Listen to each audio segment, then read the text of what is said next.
You know, when you reach a certain age, you think you've seen it all. But life has a way of throwing curveballs when you least expect them. I'll never forget that Tuesday evening in late February, just outside Cleveland, Ohio, when the ground was still frozen and the streetlights flickered in the frosty dusk. I was just finishing my cup of coffee, reading the latest news on the Cavaliers, when my world tilted on its axis. The front door banged open so hard, my old army photo rattled in its frame. In stumbled my son, Eric, face as pale as the snow outside. He was clutching a stack of wrinkled papers, his tie loose, his usually perfect brown hair a mess. "Dad, it's over," Eric gasped, voice raw. "The FBI, they could show up any minute." My hands started to tremble. I hadn't felt fear like that since Vietnam. Documents spilled across my worn-out coffee table, covering it like autumn leaves. Bank statements. Legal notices. Some numbers circled in red.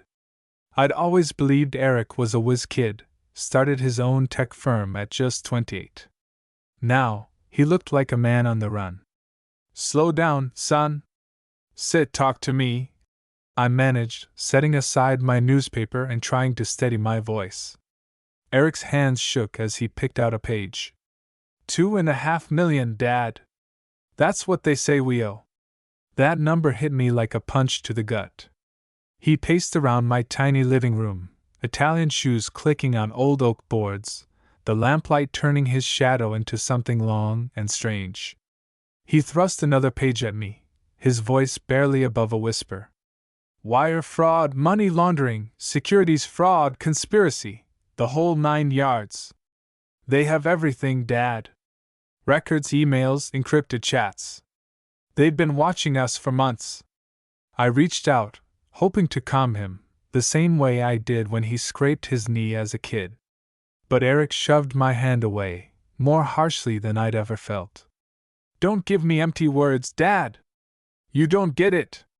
I needed your help, real help, not just bedtime stories about honesty and hard work."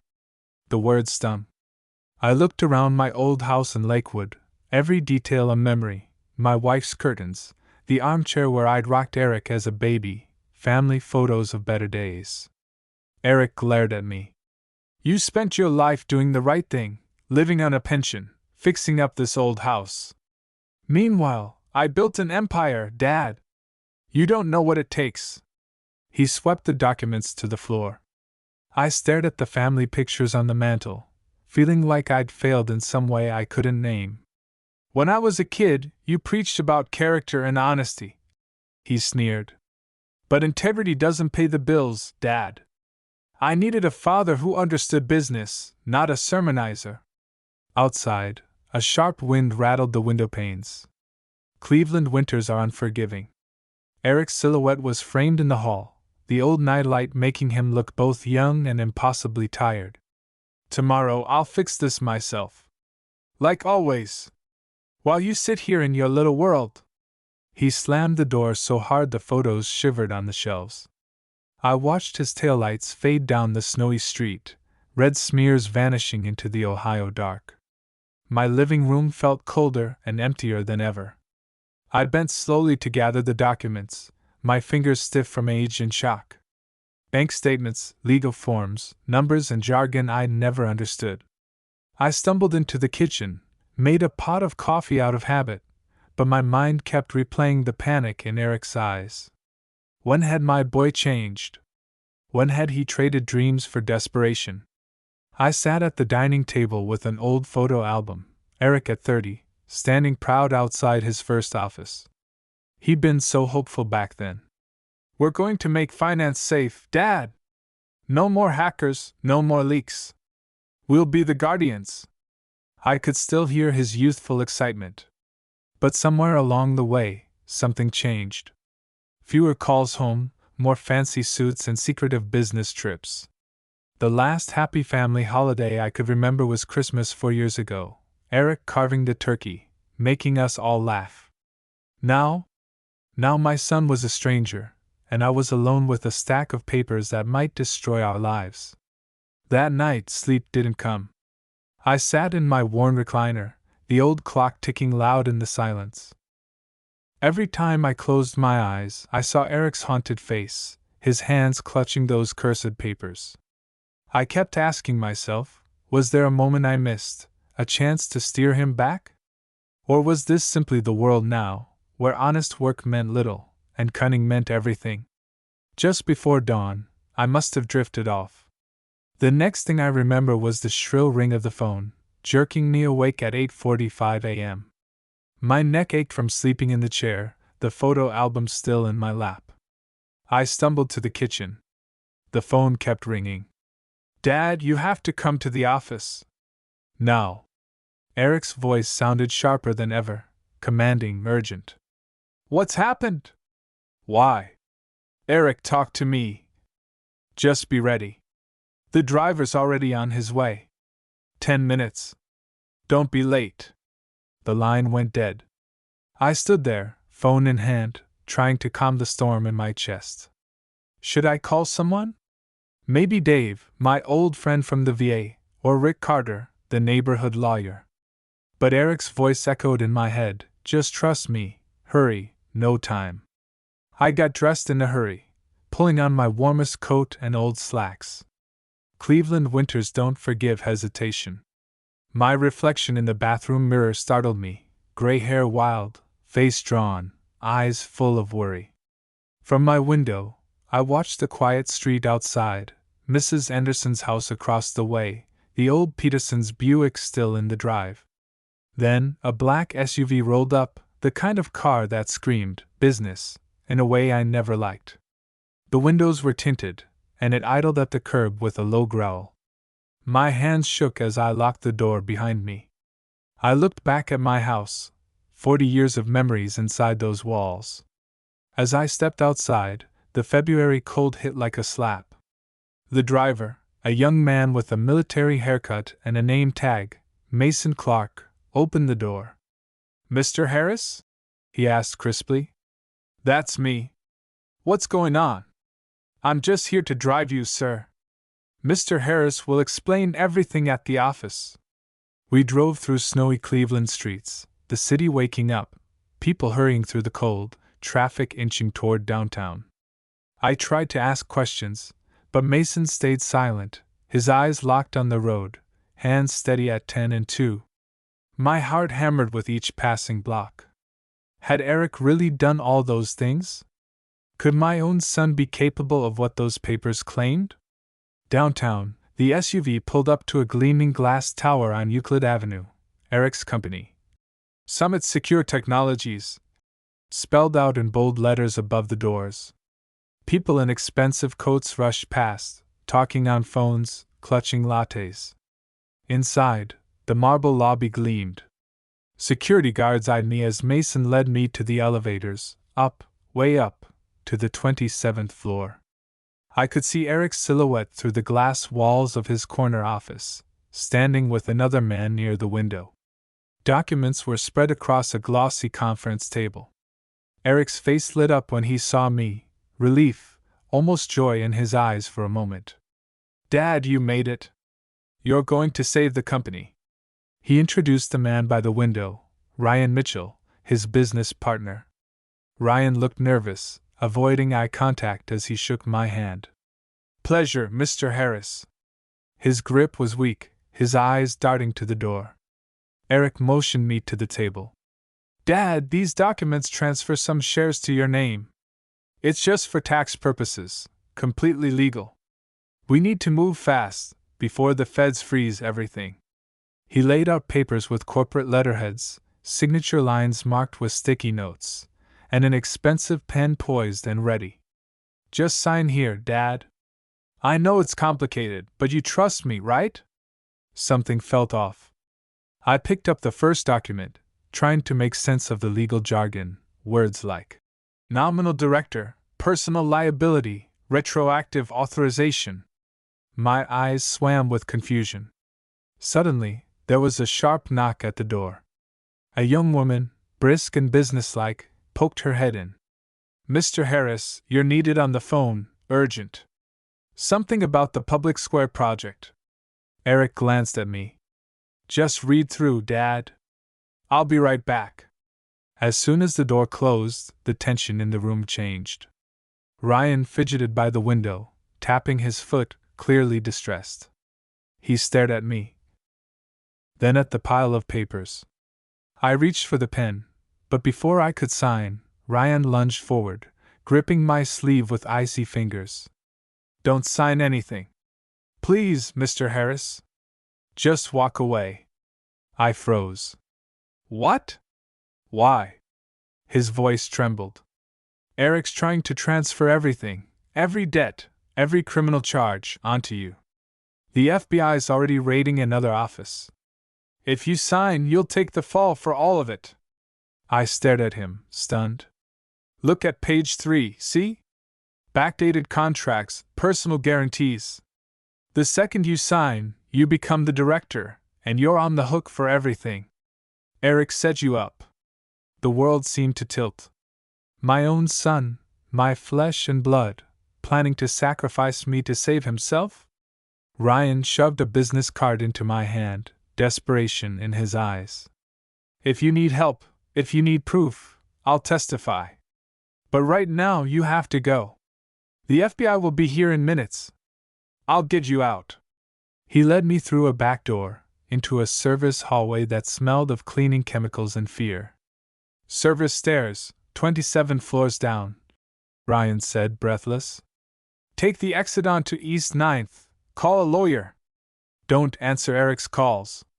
My heart pounded as I fled down the cold, echoing stairwell, the sound of my steps mingling with distant sirens somewhere in the city. I'll never forget that descent. 27 flights, knees aching, heart pounding like a snare drum. My mind reeled, replaying every moment from the last 24 hours, Eric's frantic entrance, the stacks of evidence, the cold fear in Ryan's eyes as he practically shoved me out the door. At street level, the air hit me like a slap, windy, bright, people streaming by on East 9th, all of them oblivious to the storm that had blown through my life. I paused just long enough to catch my breath, to stuff Ryan's business card in my wallet, and to look back at the glass tower that had once filled me with pride. Now it felt more like a fortress of betrayal. I stumbled a block before ducking into a coffee shop. The young barista eyed my rumpled coat and shaking hands. You all right, sir? I forced a weak smile. Just cold, son. Just need a coffee, black. I found a quiet corner and pulled out my phone. 34 missed calls from Eric. 2 voicemails from Summit Secure. My hands trembled as I opened the photo app and began snapping pictures of the contracts Ryan had pointed out, my name already printed in block letters beside signature lines I hadn't yet touched. I scrolled through my contacts, landed on Rick Carter, attorney. Rick was a friend from church, the kind of man you wanted in your corner during a crisis. I dialed and, by some miracle, he picked up. Rick, it's Tom. I need your help. My voice broke. I hated myself for it. Within 40 minutes, I was sitting in Rick's cramped office above a pizza place in Lakewood. The space smelled of old law books and pepperoni. Rick read through the images on my phone, his brow furrowing deeper with every swipe. Tom, if you had signed these, you'd be liable for everything. Tax fraud, wire fraud, securities violations. Your house, your pension, gone. You could be looking at 20 years. I sat in stunned silence as he explained the scheme, how Eric's documents would have made me the legal fall guy for all his company's crimes. My son, the entrepreneur, had spent months plotting my downfall. Rick's voice softened. You're a witness now, Tom. Not just a victim. You need to avoid all contact with Eric. Let the FBI handle the rest. His words echoed in my head. Not just a victim. A witness. I wanted to believe it meant I still had some power left. I spent that night alone in my house, double-checking every lock, every shadow on the wall. I barely slept. Each creak of the wind outside made me flinch. At dawn, I poured myself another cup of burnt coffee and tried to gather my thoughts. Eric's calls never stopped. First, pleading, Dad, It's not what you think, let's talk. Then angry. You're making a mistake, just sign the damn papers. Then silent, just the relentless vibration of the phone, a reminder that our family had been blown apart by greed. The next morning, Rick called with news. Tom, the FBI's raided Summit Secure's offices downtown and in Columbus. Your son's name is all over the wire transfers, but the evidence you gave me, those photos, will protect you. I've already turned them over.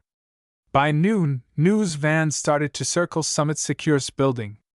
TV reporters stood shivering in the cold, shouting into microphones about financial crimes and family betrayal.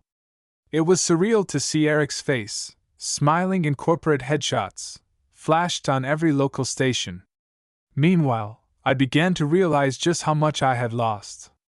My pension, my savings, even my reputation could have been ruined if not for a moment's hesitation and a desperate warning from Ryan Mitchell. I thought about calling Eric's mother, my late wife's sister, out in Akron, but what would I even say? Your nephew tried to destroy me. Instead, I busied myself with small routines, walking to the corner store for milk, raking a few stubborn leaves that had survived winter, petting Mrs. Peterson's old golden retriever through the fence. But nothing felt normal. My world had been shaken to its foundation. On the third night, I sat by the living room window, watching snowflakes swirl under the street light. I pulled out the old family photo album again. Eric at 6, grinning with a missing front tooth. Eric at 12, clutching his first Little League trophy. Eric, proud and beaming on the day Summit Secure launched. How had we ended up here? Was it my fault for not teaching him enough about honesty, about kindness? Or was the world simply too different now, too sharp, too hungry, too cold? A sharp knock at the door made me jump. For a second, fear flashed in my chest. But it was only Rick, his face tired but determined. I have news, Tom. The FBI wants you to testify about what happened. And Ryan, he's agreed to turn state's witness. Eric won't be able to blame you. The law is on your side now.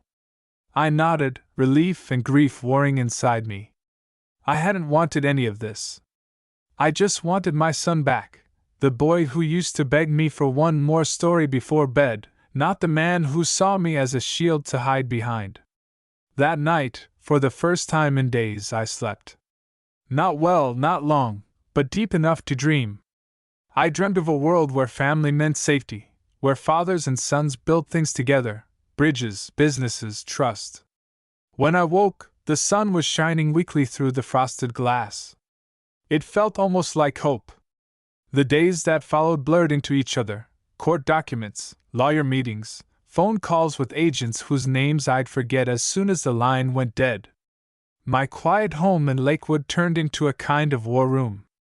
Rick was in and out, always bringing new updates, new papers to sign, always reminding me, don't talk to Eric. Don't even answer his calls.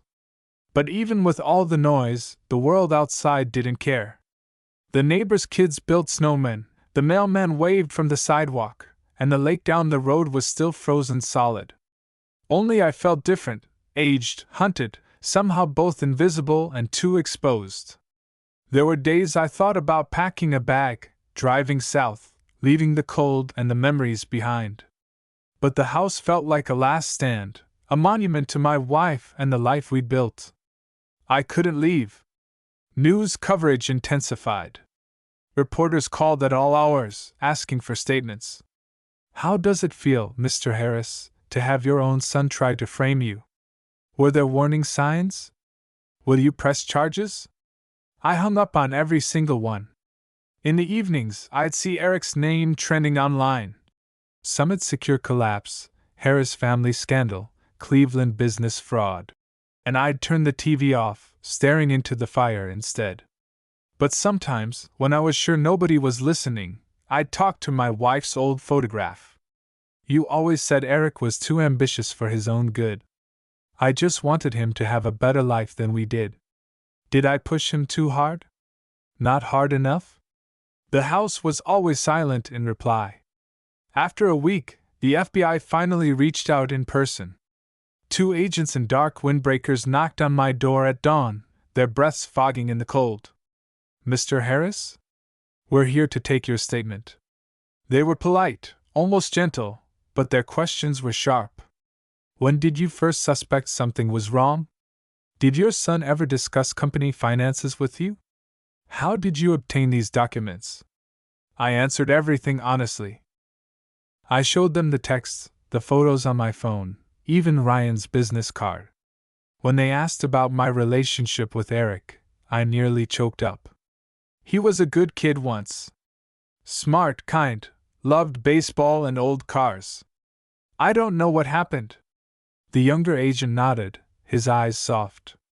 "Sometimes pressure changes people, sir. You did the right thing." After they left, I felt emptier than ever. A few days later, the first court summons arrived, official, heavy, sealed in government blue. Rick explained what it meant. "You'll testify to everything you saw, everything you know. Ryan will be there, too. They want to make sure no more families get destroyed by this kind of thing." Meanwhile, Eric kept trying to reach me. Voicemails changed tone, now desperate, apologetic, manipulative. "Dad, you don't understand. I did it for us. If you help me, I can fix this. You have to trust me, like you always have." I never called back. Each message was another nail in the coffin of the man I thought my son was. On the night before my first court appearance, I found myself walking by Lake Erie, the ice cracking beneath my boots. The city skyline blinked on the horizon, neon reflected in patches of open water. It hit me, standing there in the frigid wind, just how much I'd lost. I thought of Eric as a little boy, skipping rocks beside me, asking endless questions about the world. That boy was gone, replaced by a stranger. The morning of the hearing, I put on my best suit, dark blue, freshly pressed by my own hand, and rode downtown with Rick. The courthouse was a world of marble and steel, humming with anxious energy. News crews waited by the steps, but I kept my head down. Inside, the air buzzed with anticipation. I saw Ryan sitting on a bench outside the courtroom, looking older, thinner, exhausted by guilt. He gave me a small nod as I passed. The judge was stern but fair, her voice echoing in the wood-paneled room. When I took the stand, my hands barely shook. I told the truth, plain and simple, how Eric had begged me to sign, how Ryan had stopped me, how the documents would have destroyed my life. I looked over at Eric, suit wrinkled, hair unkempt, eyes haunted. He wouldn't meet my gaze. At one point, he put his head in his hands and wept quietly. I felt a pang of sympathy. He was still my son, no matter what, but the wounds ran too deep for easy forgiveness. Ryan's testimony was even more damning. He described late-night meetings, pressure from Eric to fabricate contracts, the growing web of lies, and finally, his own breaking point.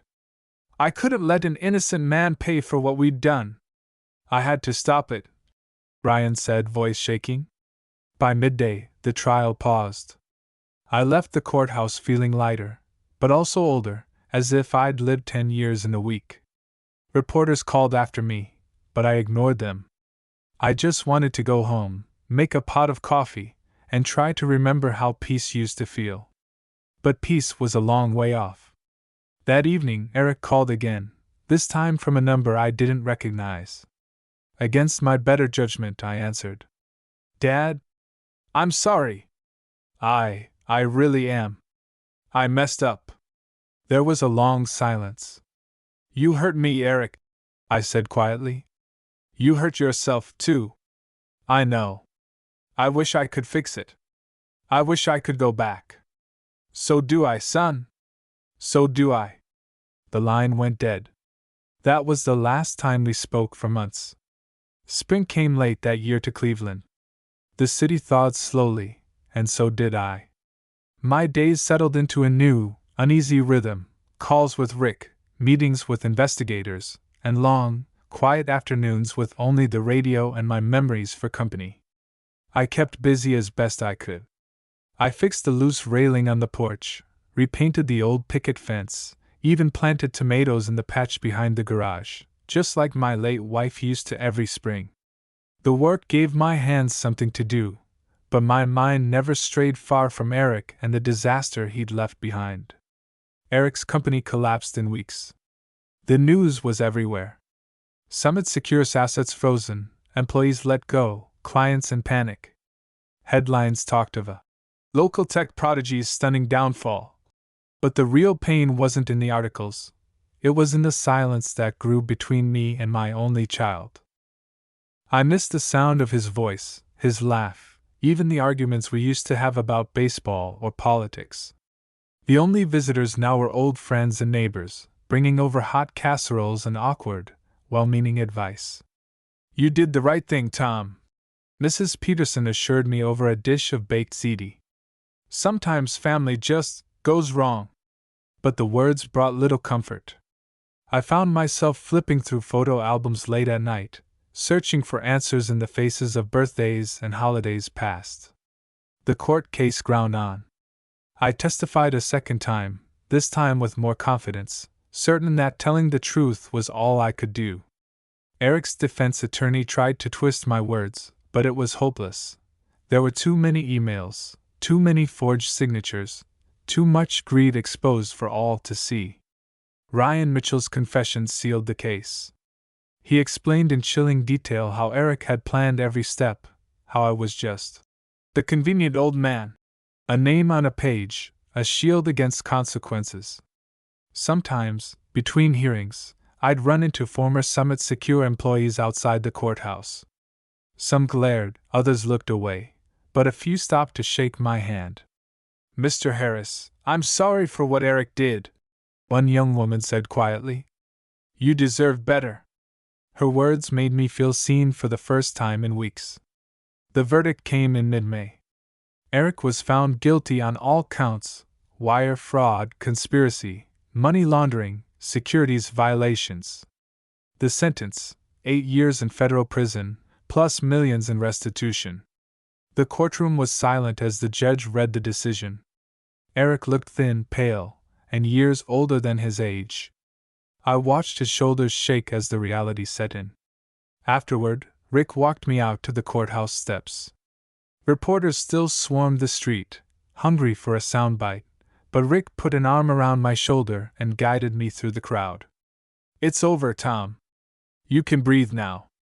But freedom felt strange. For days I waited for the sense of relief to come, but instead I felt only exhaustion and a hollow sadness that settled in my bones. My son, the same boy I'd taught to ride a bike, who used to beg for extra stories before bed, was now a convicted felon, and the city knew my name for all the wrong reasons. I tried not to dwell on what-ifs, but they haunted me. What if I'd pushed Eric to be more patient, more grateful? What if I'd spotted the warning signs sooner? I called my brother in Florida and talked for over an hour about nothing and everything: old fishing trips, baseball scores, the weather. He listened patiently, then said, "Tom, you did what any good man would have done. You can't save everyone, not even your own family sometimes." Slowly, life forced me back to the present.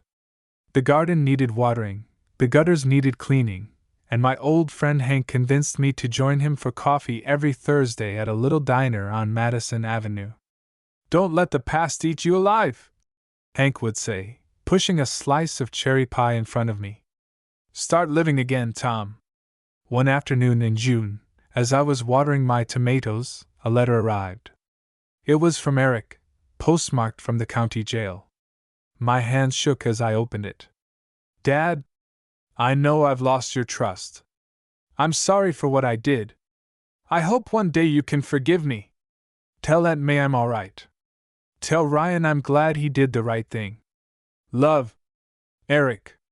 There were no excuses, no blame, just a blunt admission of guilt and a hope for forgiveness that I wasn't sure I could give. I sat on the porch for a long time, letter in hand, watching the sun set over the quiet neighborhood. Summer moved in, slow and warm, and the world outside kept turning. My house was quieter than ever, but sometimes, when the breeze carried the scent of tomatoes and cut grass, I could almost believe things might be all right someday. That's the strange thing about life. Even when everything changes, the world keeps asking you to go on.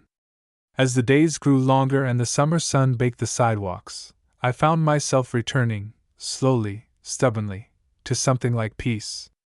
Not happiness, exactly, but a kind of truce with the world and my own battered heart. Eric's letters sat folded on my nightstand. A daily reminder that forgiveness, if it ever came, would be a journey. I hadn't written him back yet. Each night, I'd take out a piece of paper, start a letter, and crumple it up. There was too much to say, and none of it felt right. Instead, I poured my efforts into the small rituals of living, baking bread for the first time in decades, fixing the squeaky steps on the back porch, volunteering twice a week at the local library, helping kids find books and watching them light up at the stories. Somehow, that healed something in me. Maybe, I thought, it's never too late to be useful. Rick stayed in touch. Retired life suits you, Tom, he'd joke over lunch. You ever think about taking up fishing again? Hank, my Thursday coffee buddy, got me back to watching the Indians games down at the old American Legion Hall, where nobody cared about the headlines. I was just Tom again, one of the guys, a regular with a story everyone knew but nobody made me tell. One evening in late July, I got a call from Ryan Mitchell. He sounded cautious but determined. Mr. Harris? It's Ryan. I just wanted to thank you. For not signing, for listening to me when it mattered. They offered me a second chance, a job at a cybersecurity firm in Minneapolis. I'm leaving next week. I hope, maybe, someday you'll be able to forgive Eric. I know he's lost, but people do change. His words echoed in my head for hours. People do change. Did I really believe that, after everything? August rolled in with sticky heat and the buzz of cicadas. I'd sold off a few things from the attic, gave away half my suits to charity, and decided to repaint the living room in a cheerful yellow my wife would have loved. The neighbors noticed my efforts. Mrs. Anderson started leaving muffins on my porch with a note. You're making the place look brand new, Tom. There were lonely nights, too. I'd stand by the window, watching the streetlights blink on, and remember better times, family dinners, laughter echoing up the stairs, my wife humming in the kitchen. Sometimes the pain came back sharp and sudden, but it was softer now, dulled by the daily work of rebuilding. Then, in early September, another letter arrived. This one was longer, Eric's handwriting shaky but unmistakable. Dad, they transferred me upstate. It's hard here, but I'm working in the prison library, tutoring other inmates. I think of you every day. I know I hurt you. I know I betrayed what you believed in. All I can do now is try to be better, even if it's too late for you to see it. If you can ever write back, even just a line, it would mean the world to me. Your son, Eric. I stared at that letter for a long time. He sounded older, more honest, maybe. The pain was there, but so was something like hope. I spent a week thinking about what to say. Every attempt felt too angry, too sad, or too full of advice he no longer needed. In the end, I wrote only a few lines. Eric, I got your letter. I hope you keep helping people, keep learning. Your mother would have wanted that. Dad. I mailed it the next morning, feeling as nervous as I had on his first day of school. As fall arrived, a gentle routine took over. I'd wake early, walk by the lake with Hank or alone, breathe in the cold air and watch the city come to life. Leaves turned gold and crimson on the old sycamore in my yard. I let myself believe, just for a little while, that time could mend most things. I'd see parents at the library with their kids and wonder about second chances, about all the little decisions that add up to a life, good or bad. I'd think about my father, about Eric, about the mistakes we all make, and the ways we try, clumsily, stubbornly, to put things right. The world had kept turning, and so had I. Even with everything lost, there was still a path forward. Winter returned quietly this time, with gentle snow dusting the streets and the lake freezing over in shimmering silver. My little house in Lakewood felt different, not haunted now, just quieter, filled with memories and the steady tick of the old mantel clock. I learned to let the silence comfort me. I still visited the library, still kept up with Hank and the old Legion crowd. I fixed small things for the neighbors, helped shovel snow, became a kind of unofficial handyman for the whole block. One morning, the Anderson boy, Ben, asked if I'd teach him how to change the oil in his mom's Buick. We spent the afternoon in the garage, hands greasy, the radio playing old rock and roll. "You ever have a son, Mr. Harris?" he asked, eyes earnest beneath his ball cap. I paused, then nodded. "Yeah, I did. Still do. Sometimes being a dad is the hardest job there is." The letters from Eric kept coming, every few weeks. Sometimes he wrote about books he was reading, sometimes about regrets, sometimes just about the weather upstate, or a new skill learned in the prison workshop. I kept writing back, short replies at first, then longer ones as the months passed. We never pretended everything was fine, but little by little, the hurt became something else. Something almost like understanding. Christmas that year was simple, just me, a pot of chili, and carols playing low on the radio. I put up the old string of lights, even if nobody but me saw them. On Christmas Eve, Eric called for the first time since his arrest. His voice was tired, quieter, but stronger somehow. "Merry Christmas, Dad." "Merry Christmas, Eric." We talked about small things, the snow, the Browns' losing streak, my stubborn tomatoes that I'd managed to coax through the fall. Before he hung up, he said, "Thanks for answering, Dad. For writing back. I'm trying to be better." "I know, son. Keep trying." After the call, I sat by the window, the glow of colored lights reflecting off the snow, and let myself feel a little hope. The years rolled forward. Eric would serve his time, but even from prison, he rebuilt his life piece by piece, working, studying, helping others. He earned a teaching certificate, mentored other inmates, volunteered for every library shift. His letters grew more hopeful. "Maybe when I get out I can help you with the house, Dad. Or start over somewhere else, just you and me, quieter this time." By the second spring after the trial, I'd sold the old house and moved into a modest cottage closer to the lake, a place with sunlight, big windows, and a porch perfect for watching the world drift by. The neighbors were friendly, and nobody asked about my past. I joined a volunteer crew building playgrounds at local parks, fixing things, teaching a little, learning a lot. One afternoon, sitting on the porch with coffee and a dog I'd adopted from the shelter, a scruffy mutt named Scout, I realized something important. The real work of being a father, or a man, or just a human being, is never really over. We keep showing up, keep trying, keep forgiving others and ourselves.